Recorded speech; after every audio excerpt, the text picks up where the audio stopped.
Welcome to Intuitive Living. I'm your host, Sylvia Sisson, and in today's episode, we're going to talk about a little bit what is intuitive living and how we can attain it. In the first thing I would say, intuitive living for me on a personal level means following your heart more versus your mind. What does that mean? Coming back into your heart space versus overthinking, overanalyzing situations, any kind of decisions. Let's go a little bit into like heart and mind. So also called soul and ego. I want to explain a little bit what's the difference, so you understand how to make the difference and be more aware of what shows up on an everyday basis.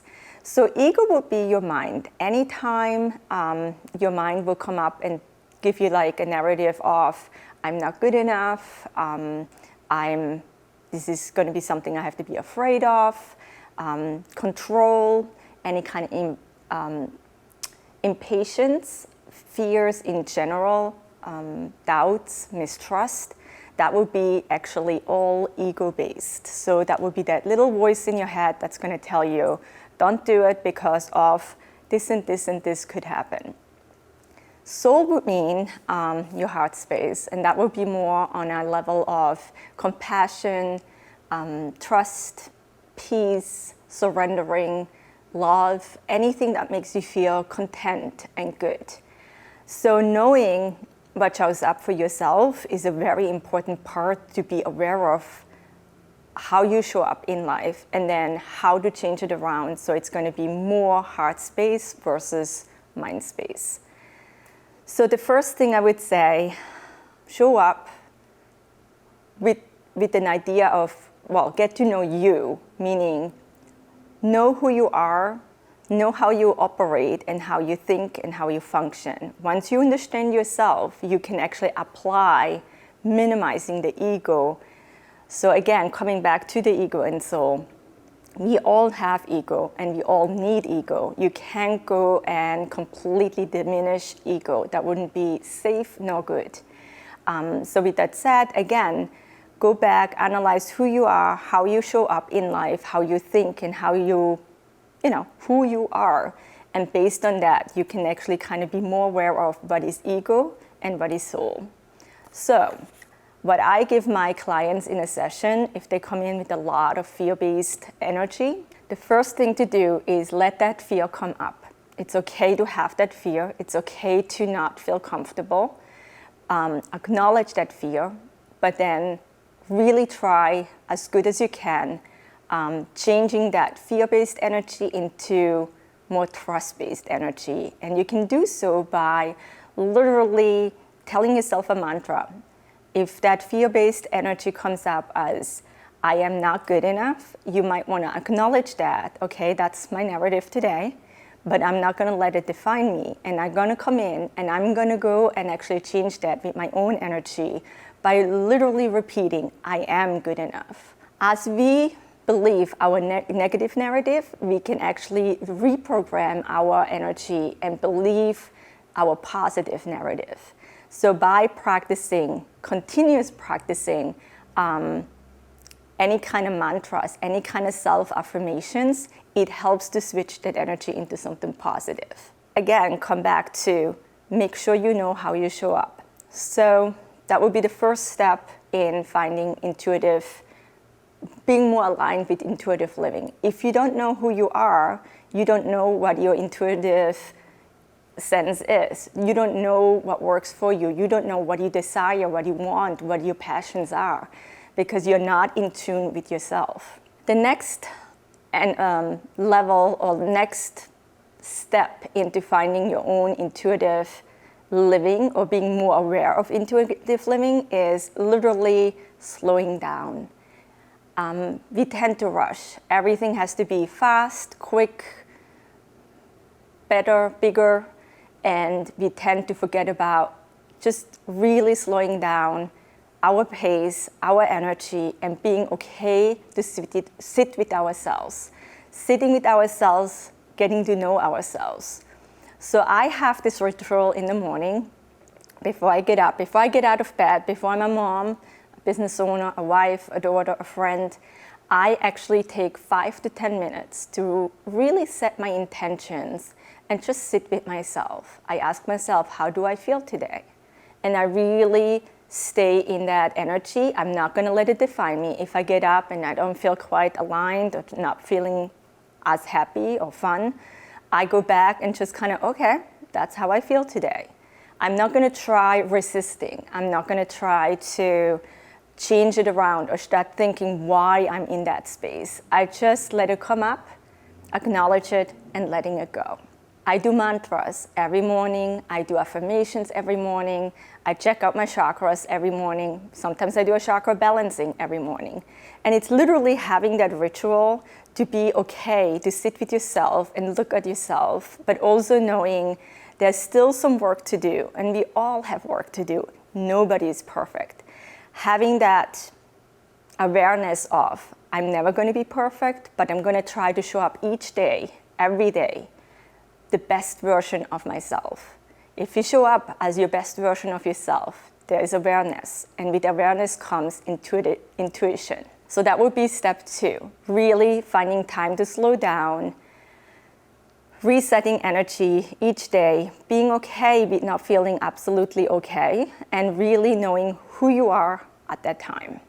Step 3 would be recharge, self-care, meaning go out into nature if you feel off, making sure you reset that energy by resetting your environment. Sometimes we forget. Sometimes we truly forget, or we say we don't have the time to kind of just step out and reset our energy. And there's many different ways of how to do so. You can go out and just take a walk consciously in resetting your energy with the intentions of going within and really kind of trying to be aware of how it makes you feel. Nature is an amazing tool to reset energy. Going next to the ocean. I remember when I just got here, so I am from Switzerland, and I came here in '99, and there were definitely times where I had a lot of, homesick or just feeling a little bit sad about certain situations. And I remember telling my husband or asking my husband to just bring me to the ocean. I don't have to swim in there. I don't have to do anything. I just have to sit, listen, and that helped me to feel grounded and recharged to step back into everyday life. Another good way of kind of like really getting in tune with yourself is grounding. So I always feel grounding for me is a really challenging task. I always feel I'm always a little bit, in my head and out in space. And to say, okay, I really have to calm down and ground myself and be present at this moment and not tune in, not go and read anyone, just be in that like grounding me state is a challenge for me, I'm not gonna lie. But I found ways to do so by using dirt, like gardening, digging in the dirt, resetting energy by connecting with Mother Earth will help to ground. Same with working barefoot, grounding with Mother Earth. That's one way of recharging energy and resetting energy and doing that grounding work. So there's many different ways of kind of like finding your true self and how you work and making sure you work on yourself on a daily basis. There's also setting boundaries. I think a lot of energies, a lot of souls, they don't have boundaries for themselves and they don't have boundaries for anyone out on the outside. If you do not have boundaries, you can't set boundaries, you have no identity. You do not know who you are. You don't know your values. You don't know what works for you, what doesn't work for you. And it's going to be very hard to stay true to yourself. Again, intuition is literally knowing who you are, trusting and having faith in what you get and not questioning. If you have no boundaries, you will not know what that means. Everyone will tell you how to live life, what to do in life, because again, you have no idea who you are at that moment. So stepping back and working on boundaries is a huge, huge, huge part of staying intuitive or living more intuitively. Knowing what works for you, what doesn't work for you. And I always say in certain situations, make sure you understand, you do not have to explain yourself, ever. If you don't feel comfortable following through, if you don't want to go and do certain things or be in a conversation, a simple no is a full sentence. There's no need to explain or find excuses or apologize for it. If people don't respect your boundaries, I always say to my clients, if people don't respect your boundaries, they need more boundaries because they don't respect what you need at that moment. Stepping up and having boundaries means you do not ever compromise yourself. You do go and absolutely follow your values. It's self-love and it's self-respect. And if you find self-love and self-respect, you find intuition, not compromising you, not following the masses, trying to really stay in truth and authentic with yourself. So that would be the next kind of way of getting deeper into how do I apply intuition into my own life. So as an example, if you're eating certain foods and you're just eating it because, say you go out with a group of friends and you grab dinner and they all grab alcohol or they have any kind of, fried foods, and for yourself, it doesn't really fit you, but you're just gonna do it because you don't really wanna be that special friend or the weird one or the outsider at that moment. And you go and actually order the same thing as everybody else just to fit in. That is not being authentic, and that does not mean, or that does not apply to intuitive living. Know who you are, how you function, what works for you and what doesn't, and unapologetically follow through. That's the first step in finding that intuition and intuitive living. We also have making sure finding gratitude, ways of shifting that negative energy, such as, fear-based thinking, what if, wondering, doubting, fearing, any kind of mistrust, any kind of impatience is actually, again, the ego-based energy. And I always say, in order to change that around, instead of staying in that fear-based energy, try finding gratitude. And that could be anything at that moment. Find something you are absolutely grateful for, such as, you're healthy, your family, enough financial freedom, whatever that might be. I always say, if you start off a gratitude practice, make sure you go back within and start off with yourself. Always start off with yourself first. We tend, as human beings, to always project onto the outside and work with or reflect on others. And in a gratitude practice, I think it's very important to honor ourselves first, and before we go and actually be grateful for anything on the outside. So I have that on a daily basis. I do it various times during the day. I find gratitude for life, for my being, for my husband, for my children, for anything, for anyone, for everything I feel I'm super grateful for. I go on and just do that throughout the day. I don't take time to just kind of focus on that on a specific time. I do it as I go along. Especially when I feel more fear-based, and yes, I do have that too, despite of knowing how it works. It depends on the tools you have. It depends on where you're at that moment. But know that you have the opportunity each time to actually pause, step back, and reset your energy. It's your choice. It's your choice how much, when, and where. So that's one part of kind of going into understanding intuitive living a little bit more. Intuitive living comes with also really stepping into that heart space and asking yourself, what is your passion?